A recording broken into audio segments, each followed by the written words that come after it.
They built 96 houses on my land, not by mistake, but with cold, calculated intent. I inherited 47 acres of pristine Montana forest from my grandfather, fully paid, untouched, a legacy of solitude. When I returned after 3 years, my forest was gone, replaced by a sprawling subdivision called Summit Ridge Estates. Paved roads wound through the landscape, streetlights glowed, and families hauled furniture into homes they'd bought for $485,000 each. The HOA president, Victoria Langford, a woman who'd never worked an honest day but wore a Rolex like a crown, stood before me and called me a deadbeat squatter trying to scam hard-working families. Her lawyer, she claimed, had confirmed the land was abandoned, justifying their adverse possession claim. She'd already pocketed $16 million in pre-sales. My response: I did nothing. I let them finish construction, landscaping, painting, installing pools, watching silently. Then, in federal court, I pulled out my grandfather's 1971 deed, a single sheet of paper that would unravel their scheme. What would you do if someone built a neighborhood on your property?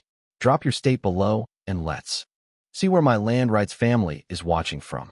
My name's Ethan Stone, 47, a structural engineer, divorced, driving a 2008 Chevy Silverado that burns a quart of oil monthly. Nothing remarkable about me except one thing. My grandfather, Henry Stone, left me 47 acres of Montana forest worth $4.2 million. He bought it in 1971 for $8,200 cash, a Depression-era man who kept every receipt in leather ledgers that smelled of pipe tobacco and WD-40. When he died in 2019, he left me the land with a handwritten note tucked inside the deed. Don't let the bastards take what's yours. Life kept me away for 3 years, divorce, 2 kids in college, 70-hour work weeks, but I paid the property taxes every April, $6,400, never late, with email confirmations to prove it. In August 2022, I drove up to scatter Henry's ashes, turning off Highway 89 onto a familiar dirt road. My stomach sank. The towering pines were gone, replaced by 96 Mediterranean-style homes with fake balconies and HOA-mandated beige paint. A stone sign read Summit Ridge Estates, a Langford luxury community. I checked my GPS 4 times, same coordinates. This was my land. At the gatehouse, a security guard stopped me. Residents only. I showed him my phone with the deed photo. I own this property. He smirked. Sure, buddy, and I'm Jeff Bezos. Turn around. Before I could argue, a white Lexus SUV pulled up. Out stepped Victoria Langford, mid-50s, face frozen in a Botoxed half-smile, dressed in designer linen that cost more than my mortgage payment. She radiated the confidence of someone who'd never been told no. Problem, Ray? She asked the guard, barely glancing at me. This guy claims he owns the development. Victoria turned, her eyes scanning my work boots, Carhartt jacket, calloused hands. I could see her mentally file me under nobody. How charming, she said. If you're looking for construction work, we're full, but I can take your number. I'm not here for work. I'm the legal owner. My grandfather, Henry Stone. She scrolled her phone with manicured nails. Our title company ran a forensic search. This land was abandoned for over 3 years, which under Montana Adverse Possession Statute 38-41-103, I cut her off. Means nothing if taxes were paid. Her smile sharpened. That's adorable. You know just enough to be dangerous. She handed me a business card. Brian Keller, our attorney. He'll explain why your claim is frivolous. How many houses are sold? I asked. All 96. Pre-construction sales totaled $16 million. Families move in by Thanksgiving. She said it like a threat. This is a legitimate development, permitted through Gallatin County. If you trespass again, I'll call Sheriff Mitchell personally. We're major donors to his department's equipment fund. Then she leaned closer, snapping a photo of my license plate. Just in case you decide to vandalize anything. We have excellent security. Footage. Trust me, honey, people like you don't win against people like us. The smell of diesel and fresh concrete filled the air as a nail gun echoed. I drove home, hands trembling. That night, I spread Henry's documents across my kitchen table, the 1971 deed, tax receipts, survey maps. Victoria had threatened me, photographed my truck, implied I was a criminal. But she'd also handed me the key to her downfall. I called Brian Keller, her attorney. His receptionist offered a $15,000 nuisance settlement for a quitclaim deed. I'd learned from my divorce. Never sign a quitclaim unless you're sure you're giving up nothing. Tell Keller I'll see him in court, I said, hanging up. I needed a real lawyer, not my divorce attorney who charged $2,200. My friend Marcus, a civil engineer in Wyoming, recommended Sarah Lee, who'd crushed a railroad company in an adverse possession case. Her consultation fee was $500. I paid it, praying my credit card wouldn't max out. Sarah's office smelled of leather and lemon polish. She was 60, gray hair in a tight bun, reading glasses on a chain. She listened without interrupting, her notes in perfect handwriting. I showed her my tax receipts, email confirmations, and Henry's ledgers. She closed the folder. Montana adverse possession requires 18 years of hostile possession with taxes paid. Their claim is dead. On arrival, she leaned forward. Here's what I'd do, and you'll think I'm crazy. Let them finish building. I stared. What? She explained. Stopping construction now risks the developer declaring bankruptcy, tying my land in a 3-year litigation mess with 96 families suing everyone, including me. But if you let them finish, then file for declaratory judgment, you own 96 completed houses. Langford's committed textbook fraud. They'll settle to avoid prison. It was cold, strategic, brutal, and brilliant. Legal fees would be $40,000 to $50,000, but a win meant damages for trespass, fraud, and attorney fees. I had $12,000 in savings, a failing truck, and tuition due. I'll figure it out, I said. Sarah warned, don't contact Victoria. Don't post online. Surprise is worth more than gold. I hired her, signed a retainer that hurt my stomach, and watched Summit Ridge estates grow. I drove by twice weekly, parking on public roads, taking time-stamped photos. Framers, plumbers, electricians swarmed.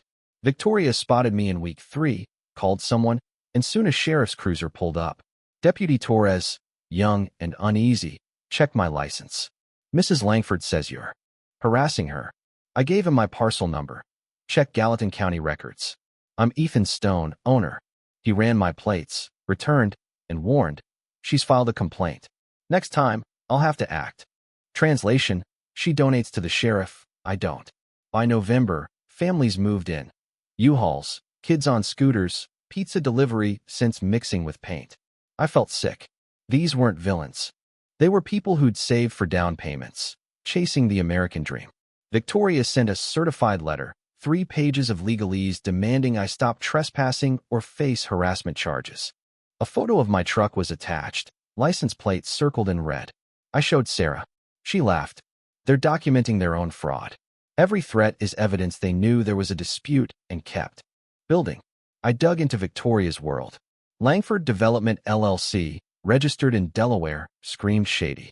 Financing came from Peak Pulse Capital, owned partly by Marcus Langford, Victoria's husband. A developer with a history of fraud lawsuits settled quietly. Gallatin County permits falsely listed my land as tax delinquent, claimed via adverse possession in March 2022. But they'd skipped the required court judgment, selling lots immediately, premeditated fraud. Sarah called. This is criminal, not just civil. Keep your head down. Victoria escalated. A false Gallatin County code. Enforcement complaint accused me of illegal dumping. Inspector Rick Parsons found nothing, noting Victoria's pattern of targeting neighbors before permits. Then, a Facebook post from Victoria in the Bozeman Community Watch Group labeled me a stalker of children, with 847 shares, and a hashtag, Stop Ethan Stone hashtag. My daughter Emma called, crying. My son Tyler feared jail. My boss put me on paid leave. After a client saw the post, neighbors avoided me. Someone spray-painted pervert on my garage. Sarah filed for a restraining order, adding defamation and interference charges. The counterattack began with a bombshell. A whistleblower, a former Peak Pulse partner, leaked an email from Marcus Langford to Victoria, dated February 18, 2022. Stone pays taxes. Adverse possession won't hold. Build fast, sell faster, let title insurance sort it out. We did this in Aspen 2019. They'd known I owned it. Sarah deposed Marcus, who crumbled, contradicting himself. The title company admitted taking a $45,000 bribe. A Channel 7 Bozeman expose by reporter Patricia Holt aired, revealing Langford's fraud, their $50,000 donation to county officials, and my fight. It went viral. 3 million views. Victoria retaliated. A PI harassed Tyler at work. The IRS audited me baselessly. My front door was left ajar, a note inside reading, "Drop it or lose everything." My neighbor Carol saw a black Audi, registered to Apex Investigations, at my house. Sarah filed for witness tampering. 3 days before trial, the title company flipped, providing emails and recordings confirming the bribe. On February 9, 2023, trial day, Emma rode shotgun to Gallatin County Courthouse. News vans crowded the lot. 40 homeowners filled the courtroom. Sarah's opening was thunderous. "This is theft. Not with guns, but LLCs and lies." She presented Henry's ledgers, my receipts, Marcus's email. Marcus stammered on the stand. Victoria pleaded the fifth. At 4:47 p.m., Judge Ramona Pierce promised a ruling within 24 hours. Homeowners mobbed me. Sarah Chun, a buyer, asked, "Will we lose our homes?" I promised they wouldn't. The ruling was a landslide. I regained the 47 acres, 96 houses, for $2 million in damages and $73,000 in legal fees. Langfords faced federal fraud charges. Peak Pulse dissolved. Their assets, Lexus, Big Sky Chalet, jewelry, were auctioned. Victoria took a plea. 3 years probation, $500,000 restitution, banned from Montana development. Keller resigned. I faced a choice: evict 96 families or find another way. At a March 15th town hall in Summit Ridges, unfinished clubhouse, I stood before teachers, nurses, families like Sarah Chun. "You're not the enemy," I said. "I'm transferring all 96 homes to the Summit Ridge Community Trust. You'll own your homes at the price you paid. No mortgages, no interest. The trust will fund roads, taxes, and a scholarship in Henry's name." Applause erupted. Mr. Rodriguez, an elderly homeowner, shook my hand, tears in his eyes. "I kept 5 acres, built a cabin among Henry's unlogged pines. I wake to deer grazing, coffee brewing. Emma and Tyler visit. Even my ex, Jennifer, stopped by, proud." Patricia's follow-up story won an Emmy. Sarah Chin's daughter drew me a crayon house, now on my fridge. Henry's note, "Don't let the bastards take what's yours," meant more than land. It was justice that heals, a legacy for 96 families, and a scholarship for kids like me once was broke, stubborn, building something. But was mercy too soft? Should I have evicted the families to maximize justice? Or did sparing them weaken accountability for the rich? What's your take? Justice or compassion? Share your story of fighting an HOA, a land dispute, or a corrupt system. Did you win, or are you still battling? Hit subscribe for more stories of the little guy outsmarting the machine. Keep your receipts, always.